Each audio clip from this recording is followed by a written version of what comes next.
Hola, bienvenidos, soy el Dr.Zombie, quiero recibirlos, soy su host hoy día, soy su dueño de casa para invitarlos en esta primera sesión de Los Invasores en esta nueva temporada o en esta nueva etapa en RadioDemente.cl.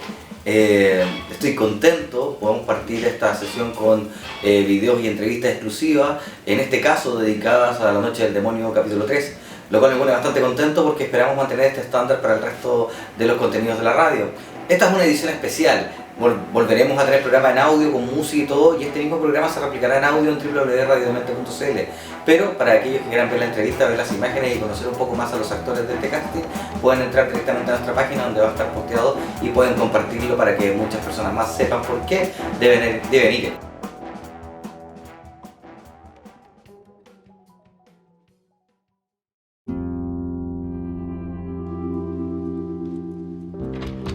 Surprise! Hey. I'm so sorry this happened to you. I sent some flowers. We got them. Great neighbors we have, huh? Crazy cat lady on one side and a kid who's clearly in love with you on the other. Conversamos con Stephanie Scott, conversamos con Lynn Chaillet, con Delmon Mulroney y Lee Waggle, actor, guionista y director, y obviamente aprovechamos de indagar un poco sobre cuál es la ciencia para este éxito, porque ellos se han dedicado millones de veces a hacer películas de terror. Ellos están detrás de la saga de Saw, el juego del miedo, ellos están detrás del Conjuro, obviamente, y están detrás de esta cinta. El terror no funciona si no se mantiene un lazo humano creíble que haga por lo menos sentir la sensación de que uno va a perder algo de lo que uno quiere. It was really wonderful for me to have that, to see what Lee created. As an actress, I always try to, define the history of the character, even if it's not talked about in the film itself, because it informs everything that you do in the film. So before the first one started, we thought, okay, who is Elise? Does she have family? Has she ever had children? Is she married? Does she live alone? Does she have pets? All these kind of questions an actress asks herself to try to fill out the personality of the person. And I did have certain elements that I made up, and hopefully they were displayed or used to inform her in the first film. But the story that Lee came up with in this film was so rich to me and so emotional and so fulfilled the theme of this film, which is really about loss and grief. And the three main characters, myself and Stephanie Scott's character and Dermot Mulroney also, we've all experienced a big loss in our lives. To be honest with you, I mean, the whole horror storyline just got changed for the better recently.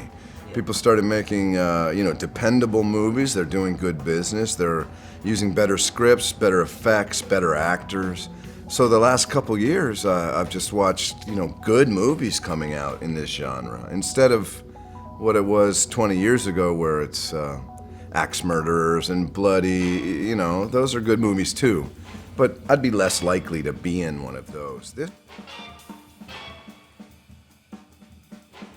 Conversamos con Stephanie Scott, una actriz que viene del mundo del cine independiente, una habitual de Sundance, y que pasó de pronto al cine mainstream de terror, que es lo mismo que le pasó al de Mulroney.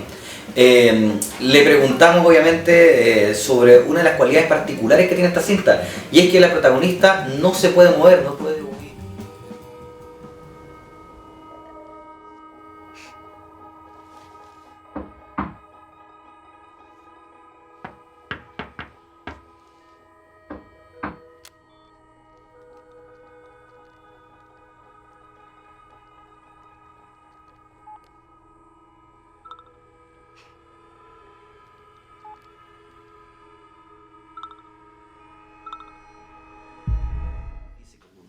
Yeah, I mean, it was a really physical film. I know that Quinn, my character, is in a wheelchair for a lot of it, but I don't think that it holds it back in any way. I think it makes it even more terrifying because you're immobile and you can't run from whatever it is that's haunting you.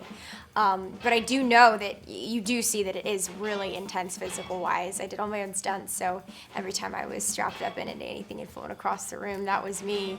And so I know that, it was definitely really physical in that term, but I know what you mean with how it was I think it's more terrifying not being able to run away.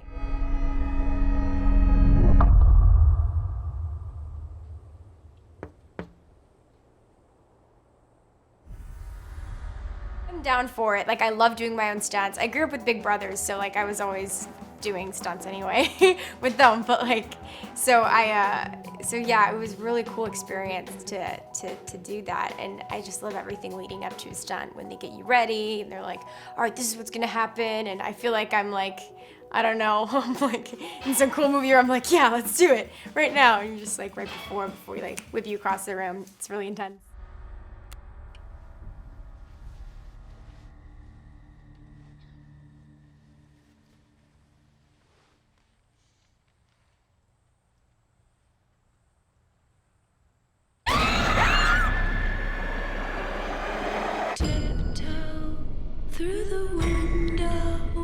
It's wonderful. I definitely, the idea sort of gained on me while I was working with Lee, when finally, and then I see the end result and I realize I really am working with someone who's top of their field, really a master of this specific craft. And I look back on the set and how Lee was doing it, and he was so meticulous and exacting, even if it's just the creature I think is standing behind in the curtain and you don't see it at first, but then, he literally moves just this much. And just that shock, it's very scientific. I mean, I love it. It's very flattering to hear you say that. Like, if anything we can contribute to the horror genre is great, because we're fans of the genre. I mean, it's not a stretch for me to picture myself being 17 again. It feels like yesterday that I was a teenager watching horror films, and I was such a fan that to be a part of the world and impacting it in some way is trippy, to say the least. So, I'm glad that we've contributed something. If people think we're bringing an old school 70s style horror back, that's great, because, that's my favorite period of horror. Yeah, I mean, I definitely want to make more horror films, definitely. I want to make films in lots of different genres. And I love the fact that, the horror genre is very durable, as you know. It mixes with other genres well. It's very malleable. You can mix it with sci-fi. If you think about a film like Alien. Alien is a horror film in space. Aliens, even something like The Terminator has aspects of horror. So I feel like that's what's great about horror, is you can fuse it to other genres, even comedy. I mean, horror comedies are great. So I feel like I want to bring other genres to horror. By the window, that's where I'll become.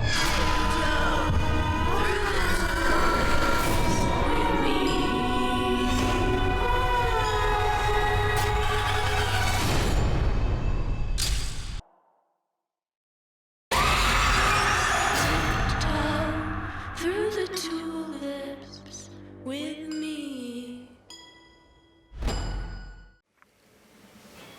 Durante nuestra conversación con Stephanie Scott, ella bastante alejada de lo que es la cultura pop o la terminología o los slang que se ocupan para referirse a ciertos personajes, como lo que es una scream queen, una reina del grito, que son todas las actrices que han actuado, por ejemplo, en películas de terror, Jamie Lee Curtis. Uno empieza a pensar en todos los personajes que han gritado o han estado frente a la pantalla y han sufrido el terror de ser atacado por un ente desconocido o conocido en sí, que se vuelve loco, en fin. A todas esas actrices se les denomina popularmente dentro del género del cine como las reinas del grito, Scream Queen. Oh, Scream Queen? Yeah, Scream Queen, there are all the characters, all the actors made a character in a horror movie. Oh, wow. People call it A Scream Queen. Whoa, that's so cool. Thank You you. are now a Scream Queen. What do you Sounds- feel about that? I feel awesome. That feels really cool. Yeah. Yeah. Oh. ¿Ves? A la gente le gusta ostentar títulos de la cultura pop. ¿Cuál es el tuyo?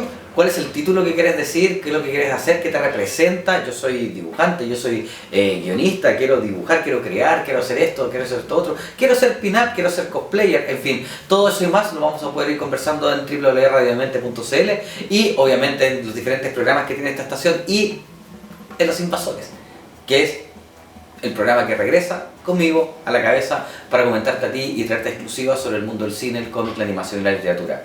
Agradecemos a la producción, obviamente, Nicole, muchas gracias, y nos volvemos a ver la próxima semana con una primicia exclusiva. Dentro del tour de Insidous, realizamos un viaje al Queen Mary, el barco más con apariciones de fantasmas más documentadas en el siglo XX, tiene alrededor de 55, y tuvimos la oportunidad de grabar una psicofonía, sí, una psicofonía exclusiva. Así que el próximo capítulo también va a estar dedicado al terror, pero de una manera mucho más vivencial. Agradecemos a Andes Film, a Fabiola Manso, a Jimena Moya, por habernos dado la oportunidad de cumplir esta ruta, esta experiencia Insidous, y estén atentos porque en www.radiodemente.cl seguiremos trabajando para traerte el mejor material. Nos pinchamos luego.